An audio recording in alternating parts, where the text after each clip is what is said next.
Welcome to One-on-One. I'm Greg Bassey, your host from the Salisbury Independent newspaper. It's a big day here at PAC 14. They're all big, but it's especially big today because we have a new person in town. Kristin Sullivan, welcome. Thank you very much. It's good to be here. Now, you are the new executive director of the Ward Museum of Wildfowl Art, which is like my favorite thing in town. Awesome. So I can talk about this thing all day. Okay. So who are you? Where'd you come from? You were here before, but Yes. everyone wants to know who is this new person in our town? All right. Ooh, where to start? Well, so I actually was at the Ward Museum previously. I was the curator and folklorist and then director of exhibitions and research. I found my way there. It's a little bit of a long story, but I'll jump in. When I was a graduate student, I was at the University of Maryland in College Park.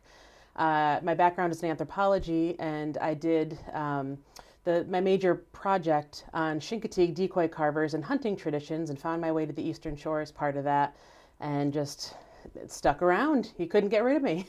So ended up at the Ward Museum in the curator role and just completely fell in love with the organization.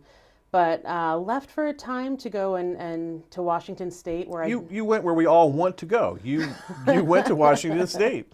It was beautiful. It was a great experience. I learned a lot in a very, very short amount of time. There I was the director of a program called the Center for Washington Cultural Traditions, which is a statewide folk and traditional arts program, pretty much the same as Maryland Traditions at the Maryland State Arts Council.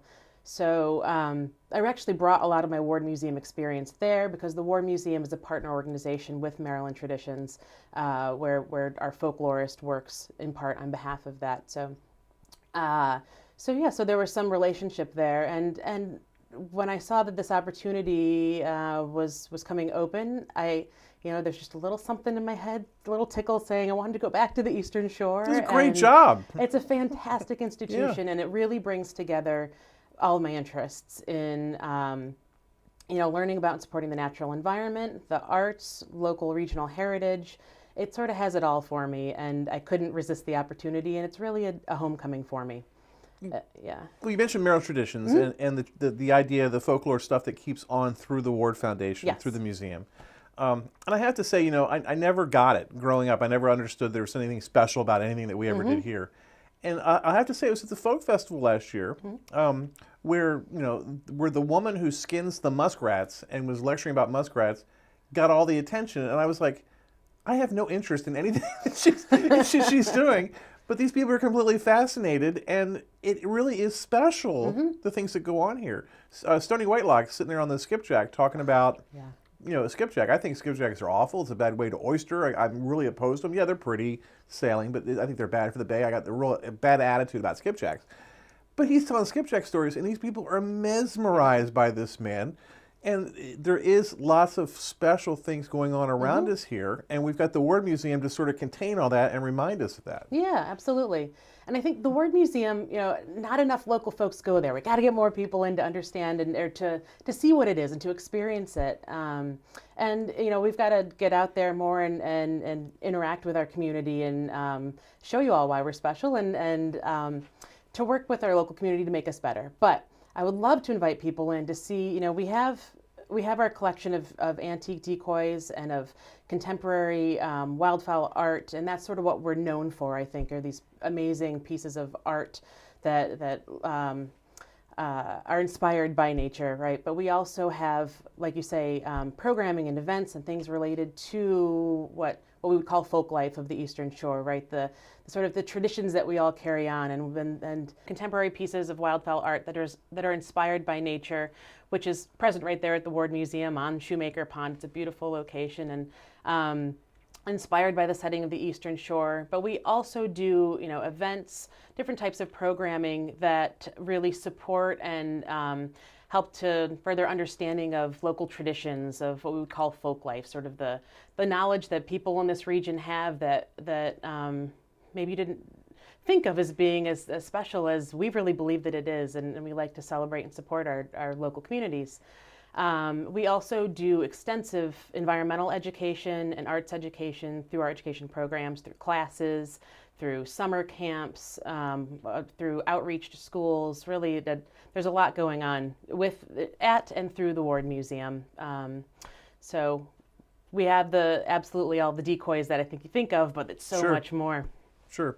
But the decoys are enough for me. I mean, they're fantastic. It's just amazing to me. And when I was a kid, and this is just so alien, down at the farm, people would bring down telephone poles and drop them off, and we kids would cut them up and make decoys to actually use for hunting.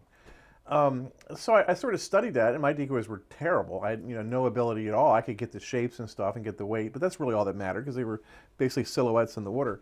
But that's what made the Ward brothers so different, was they painted their decoys in a way and gave each mounting like a personality. And it's like no one had ever thought to do that. This is a functional tool, but we're going to make art out of this thing. And whether they did that on purpose or how it happened, I just stand there at the look of those things with my mouth hanging open the whole time because I'm just so impressed. Yeah. If you think about it, some of these old-time carvers, the Ward brothers, other folks in the region like Ira Hudson down in Chincoteague, or there are other folks elsewhere in the country, but the Ward brothers are really two of the prominent names that are recognized for evolving decoy carving as an art form. If you think about it, these birds, flying over hundreds of feet overhead, they're not noticing the little tiny brush strokes and things. This is absolutely an art form, and these are genuine artists that put their experience, but also their heart and soul into these pieces, and did some remarkable work. It's art. It's also a bit of physics and knowledge about the natural environment. All these different things go into creating these sculptures. It's pretty remarkable. Right. And I have a lithograph of a Lemon Ward painting, and it's the one it's in the background of the famous painting of the two of them down there in their carving shed, and it's the geese landing on a snowy field, cornfield, and just his ability to paint in that simple way. Yeah. It's just a talent that I can't even begin to comprehend. I mean, it's not like Norman Rockwell. It's the way that you remember it. Like when you close your eyes, you'd been hunting that day and what you had seen.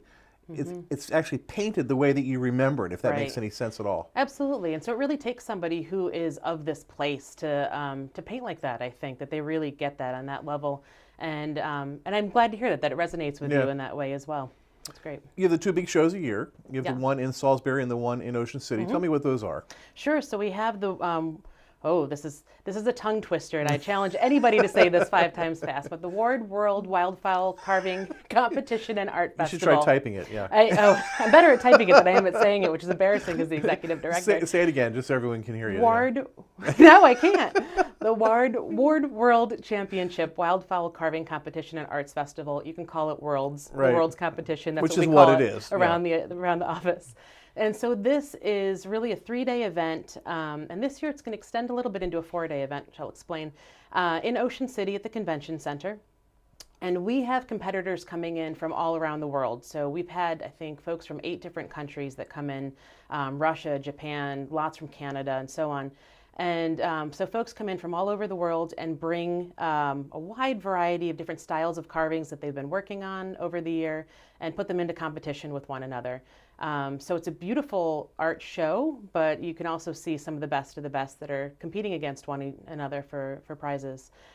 We also have, as part of that weekend and the week leading up to it, a number of classes going on around Ocean City, so you can learn to carve if you want to try your hand at it. So much fun. Yeah. Oh yeah, it really is fun. If you can kind of get into it, it's relaxing too. It can also be very frustrating, but it's a great hobby to get into. I was a kid. I grew up around Paul Knock, who was a great Salisbury carver, and I was like, Mr. Knock, what do I do? He goes, just carve away everything that doesn't look like a duck. They tell you that, and then man, you try it. And it's helpful to have some guidance. Like the first time I ever tried to carve, there was a Chincoteague carver, Cork McGee, and he cut out what they call a blank, sort of a very rough shape of a bird for me to take home and work on my own. And I brought it back to him after I'd worked on it, and I was really proud of this thing. And he looked at it and he handed it to his friend and said, "I gave her a piece of wood, and this is what she did with it." So it's not as easy as it looks. But that's your big show, and yeah, that it is. brings in thousands of people. It does. It absolutely does. And we have a number of different things going on. We have, art and craft vendors. We'll have art demonstrations. We'll have a number of different seminars and talks. We'll have a live birds of prey demonstration that's put on in cooperation with the Salisbury Zoo on Sunday. And this year, for the first time, we're going to have what we're calling an artist after hours. And this is on Thursday. So the event runs Friday, April 26th through Sunday, April 28th. But on Thursday, the 25th in the evening, at the Ocean City Art League, we're going to be having an artist after hours. So this is an opportunity for the carvers that are coming in from around the world to get to know each other, but also for local artists to come and meet and mingle and just have a good time and get to know one another and get to know the Ward Museum and the Ocean City Art League. My favorite thing is the floating decoys. I love the floating decoys because that's what I used to try to make. Right. And it's hard to get them to balance exactly right. And these guys not only achieve that, but when you first walk up to the tank, you're like, are they real? I mean, you really think they're real ducks. You see them moving on the water a little, And we float, there are different categories of competition. So you see some very highly decorative birds, but you will see these floating, really working style decoys. And we have tanks actually in the convention center set up to test them, that they're turned upside down, make sure they can right themselves. It would be appropriate for hunting. There are also categories. The judges are there with the poles, like poking at them. They flip them over and testing them. It's fascinating watching the judges do what they do. I don't know what they're looking for, but Well, you should go and talk to them. It's a great opportunity to learn that.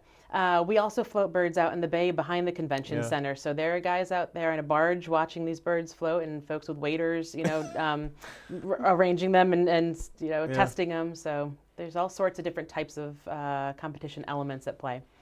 And but this year this is a carving competition and an art festival, and we're beginning to maximize on that, I think. So we're going to be having, in addition to our carving classes, some photography classes. The Ocean City Film Festival is going to be doing a screening during our competition of some of their entries. There'll be a number of different things going on. So even if you're not a carving enthusiast, if you're just curious, there are a lot of different art offerings that'll be happening at the same time. And then you have a fall event, which is here in Salisbury. We do. We have our Chesapeake Wildfowl Expo that happens every fall, and this year it's going to be expanded a little bit to the Expo and Fall Festival. So we're trying to get some more family-friendly events in and really just have a really good fall weekend event at the museum that celebrates working decoys, and there's a competition related to that, classes. Great focus on kids in that event. Yes, absolutely, absolutely. And we'll be expanding our kids' offerings this year as well. So definitely, check us out on our website, wardmuseum.org, and we'll have more information on that as it develops. We also have, in between all of that, a number of different changing exhibits throughout the year. We have a photo festival, the Art and Nature Photo Festival in August. We have our Winter Wonderland in December. There are things that are going on all year long. Coming up next for exhibits, on February 22nd, we'll have the opening of two exhibits. One is a collection that we've recently been gifted of work by Robert Hines. And Robert Hines is a wildlife illustrator, painter, who worked extensively with the U.S. Fish and Wildlife Service. So we get to see a glimpse of different nature scenes, primarily wildfowl art, rendered beautiful paintings from his collection of works that was generously donated last year.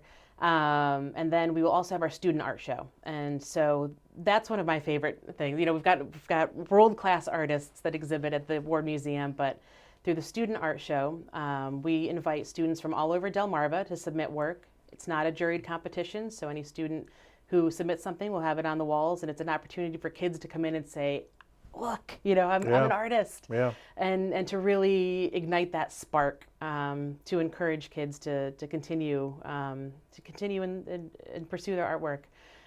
So that opens February 22nd. We'll have an exhibit from 5 to 7, and it's a really fun time to come and see the new exhibits, but also to see the joy on the kids' faces that get to show in the museum. Yeah, my son's an artist, and he did a red wolf that was displayed there when he was like in 5th or 6th grade. Nice. It changed his life. I mean, it pointed him in a direction where to see his work displayed in a museum, That's great. it really is a big deal. Oh, I shouldn't touch the microphone, but I love to hear that.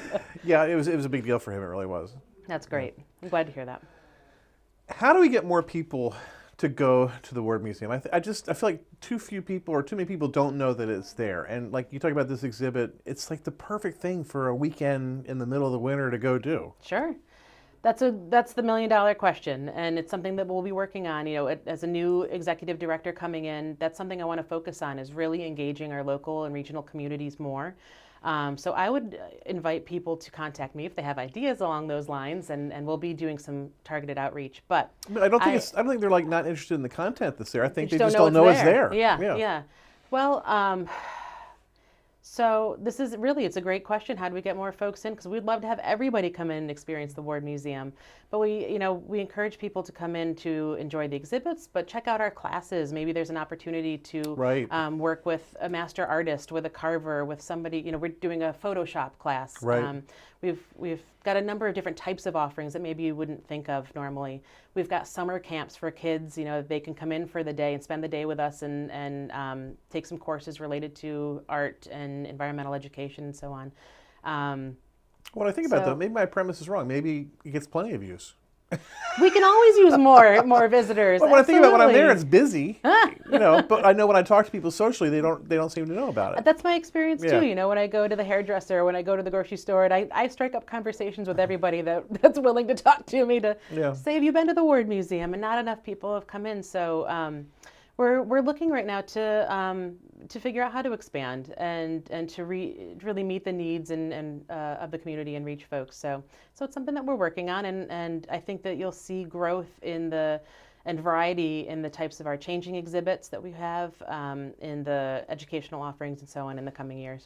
Salisbury University has a really important role in what you do. Help me understand that. Sure. So the collection and the museum was once housed at Holloway Hall in Salisbury University and moved to its current location in 1991. After some time, Salisbury University came in as more of a partner with us. So we are actually, the Ward Foundation is an affiliated foundation of Salisbury University. Our museum grounds and collections, permanent collections, are a part of Salisbury University, but the Ward Foundation operates independently. So all of our programming, all of our exhibits, things like that are all run by the Ward Foundation. I work for the Ward Foundation. But it's a fantastic relationship, and we have student interns and graduate assistants from Salisbury University that work with us, and we've got just a really wonderful sort of symbiotic relationship with SU right now. So we are an affiliated foundation, but are separate from the university in some ways. And when the university came back into it, it was seen as a really great thing because it showed that they cared about the community. There was always that perception that they didn't care what happened here locally, but they jumped in and protected an asset that was really important to all of us. Absolutely, and I'm so glad that they did. I mean, it is an asset to the community, and I hope it's an asset to Salisbury University. I'm going to make it my mission to show how important we are to both of those groups. Right. But what a wonderful extension of the university to have this opportunity for public outreach there on Shoemaker Pond, slightly apart from the university a little bit, and able to do a little bit different programming and sorts of things than an academic institution might. So tell me how you, as a young woman, would ever have any interest in decoys.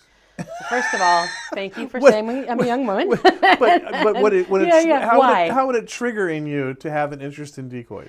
So I didn't even know what a decoy was until 2010. So it's less than a decade that I even knew what a decoy was.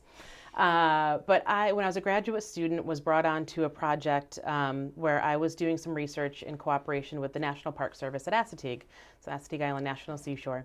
And I was helping with a study there to learn about how people traditionally used Assateague Island, and so hunting and fishing and the tourism industry and all sorts of things.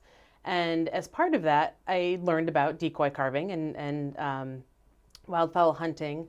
And it was actually my first visit to Chincoteague. I stopped in a decoy carver shop, and I picked up a bird off of the shelf that I thought was this beautiful interpretation of nature. It was unfinished, rough wood. And I was thinking, well, maybe I'll buy this piece. And the carver snatched it out of my hand and said, "That's not finished yet." I picked up the wrong bird. And I was like, oh, this is interesting. So I asked him, well, why is this not finished? And he told me about what it needed to be a proper working decoy, essentially. And then he told me about learning to carve from his father and his father from his father. And I just saw this whole world behind what I thought was a art object that represented nature in a particular way. There was all this story behind it that I didn't know anything about. And there was something that was just fascinating about that to me. And so I ended up pursuing, I mean, they made me a doctor for hanging out with salty old men spinning stories and carving birds. So I ended up doing my PhD dissertation on Chincoteague decoy carvers and hunting traditions. Fascinating. And looking really at these decoys, not just as art objects or just as something that's used to attract the live prey, but as a way that people talk about and represent their identity and their heritage. And do that, with environmental regulations in mind and development in mind and all these different changes that are happening on the Eastern Shore. There's so much that relates to decoy carving that I didn't think about in the first place. That's just become fascinating to me, and it's kind of in my blood now. I can't. I'm thrilled to be in this world. It brings together so much of what I'm interested in with art, nature, and traditions. I love how the designs change up and down the bay. Mm-hmm. How you can actually identify a different school of carving in Elkton that's completely different than the one in Cape Charles. I mean, it just fascinates me how that happens. It's almost like an accent. It is very much like an accent, because you've got people that have traditionally lived sort of in close proximity to one another, but separated in these different communities, and so different artistic styles developed there. But they also developed alongside the natural environment, or because of the natural environment. So right, up north it's a shallow. They're hunting in shallows, so the decoys are designed differently than the ones in deep water. Then they would be floating on the bay, Chesapeake Bay, right? Right. So necessarily they're different for what they were used for, right? And then different artistic styles and personalities can be seen in the different birds. So it's a fascinating thing, I think, as an art historian, as a somebody looking at local environmental knowledge. So lots of interesting stuff at play in decoy, in the decoy world. Just so you can make a living out of it. That's amazing to me. Mm-hmm. It is. As someone who studies it. Yes. Now, I was a reporter in 1979 when the best in the world was two roosters having a fight. And I think it was the first time a non-waterfowl type exhibit had ever been named. Oh. And it was and it was an amazing carving. It really was just incredible. But I think no one could really decide whether that was a good thing or not, because we're supposed to do geese and swans and canvasback ducks. But the whole market has changed now. There's they do shorebirds and seabirds. Some of the carving of quail are the most amazing I've ever. Oliver Lawson, who worked here for a long time. What was his real name? Toots? Is that what it was? Whatever. He had a nickname. But anyway, he did a whole series of quail that just blow you away. Yeah. Yeah. And there are all sorts of innovative designs that people are doing. I know best in the world for Tootsie. Tootsie, that was the name, right? Yeah, sorry. Yeah. That's okay. I called him Mr. Lawson, but the best in world for the interpretive class a few years ago was by a man named Jeff Crete, and I'm blanking on where Jeff was from, but the piece that he did was this flying, it was, I believe, an albatross. It was a type of a bird, but the bird wing sort of morphed into the structure of an airplane. And so you saw, with the bird's anatomy next to the mechanics of an airplane and how these came together in flight. And so they're really interesting, innovative things that people are doing that were certainly not done 50 years ago.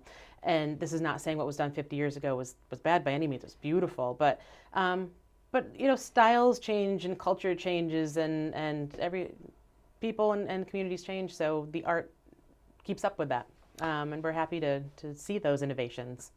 So you've got great membership programs. You got a great newsletter. Tell me about that. Sure. So we have different levels at which people can become members, individuals, families. We can have corporate sponsors and corporate members and so on. The individual membership is just $35, and that gets you access to the museum, discounts at Treetops, which is our museum gift shop, where we have over 70 different local consigners selling local art, soaps, gift cards, scarves, got Yeah. this there, things like that. Access to treetops or discounts at treetops, access to the museum, also access to our Ward Museum Journal. So this is a publication that we put out twice a year that shows photos of some of the beautiful pieces from our competitions, as well as gives information about upcoming exhibits, about topics of local interest, and so on. It's a great read. Thank you. Yeah, it's a really beautiful magazine journal. So you would get that as well twice a year. At certain levels, you get discounts to our facilities. So we've got this brand new, beautiful Legacy Center in addition to the museum that overlooks Shoemaker Pond and is perfect for corporate events, for wedding receptions, baby showers, you name it. And so there are a lot of different benefits that you get for being a Ward Museum member, in addition to entrance to the galleries, which is wonderful in and of itself, Right. I think. Do you get situations like Antiques Roadshow situations where people say, I found a decoy here in my garage, can I bring it by? Or Yeah. how does that process work? So we can't give formal appraisals if somebody's looking for that, but we can certainly refer people to appropriate appraisers. So if somebody finds, decoy in their, they're cleaning out somebody's garage and find this thing and want to know if it's worth anything, they can certainly bring it to us and we can maybe give some general information if it's a Illinois River bird or a Chesapeake Bay, whatever. And then we can refer somebody to an expert to determine value if they're interested in that. If somebody is interested in donating a piece, we certainly welcome a wide range of donations. We do have a process through which pieces need to go in order to be part of our permanent collection, but we're also happy to take in pieces that we can then auction for the benefit of the Ward Museum. So any donation would be to the benefit of the Ward Museum in some way. Right. So do you actually have some Ward Brothers pieces out there? We do. We have a lot of Ward Brothers pieces at the Ward Museum in our collection, and we have an entire Ward Brothers gallery. And the gallery showcases the evolution of their work. We have cases that show, in different decades how their work had changed, as well as some of their really finest decorative pieces. It also tells a little bit about the Ward Brothers themselves, who, interestingly, were barbers from Crisfield, Maryland, and were not themselves watermen. They were recreational hunters, and I say recreational, they hunted to eat, and for enjoyment. And they really started carving as part of that. And people in town, I think, thought it was a little strange that they started to really focus on decoys. Who did that? It was just to hunt, right? Thank goodness they did. But they were barbers in a barbershop quartet, in Crisfield, Maryland. So some unlikely guys to become really seminal and important figures in the wildfowl carving world. I hear over and again from people who really just rightly saw these guys as regular folks in town. And similarly with other carvers that you hear of in Chincoteague and Harvard Grace or wherever, that, folks didn't think that these birds would be going to auction for the values that they are, or that they would have the prominence and importance that they do.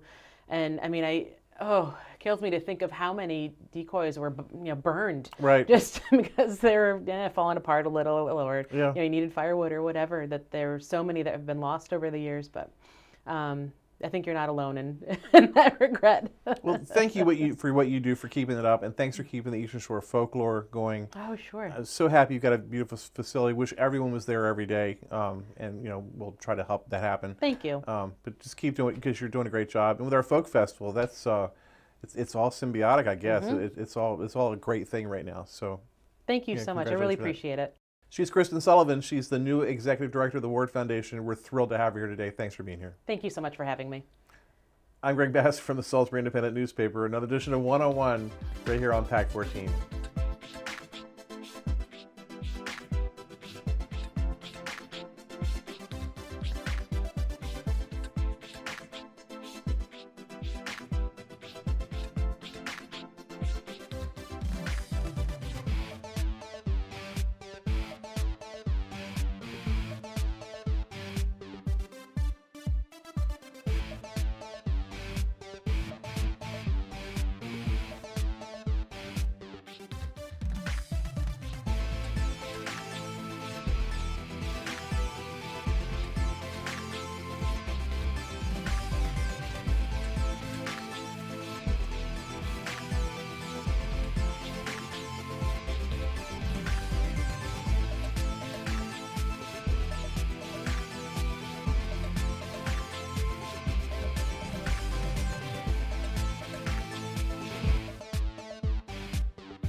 First Shore Federal is proud to support PAC 14 and one-on-one.